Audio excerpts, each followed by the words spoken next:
Tu opinión sobre lo dicho por AMLO sobre la situación en Culiacán, Sinaloa, eso de decir que se porten bien los grupos de la delincuencia, siendo el comandante supremo, pues es ridículo, ¿no? No solo es ridículo, es dejación de funciones, es obligación del presidente garantizar la paz en el territorio nacional, por supuesto. Y fue peor que el encargado de la zona militar dijera exactamente lo mismo, que el problema de la violencia no era asunto del ejército, que es que los delincuentes tenían que pues, portarse bien, ¿no?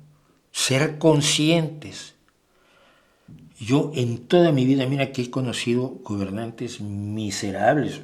Yo viví en el PRI 40, yo personalmente 44 años, me fui en el 99, claro, al año siguiente le dieron la presidencia a Fox, siempre y cuando no tocara a los anteriores, nunca tocó a nadie del PRI. Pero yo conocía lo que era eso. Y sin embargo jamás oí algo tan bajo, tan absurdo, tan monstruoso como lo que ha dicho López Obrador, ¿no? De que pues el ejército no se va a meter, la policía no tiene nada que hacer, son los delincuentes los que tienen que portarse bien. Se va él, pero ¿qué viene después, amiguitos?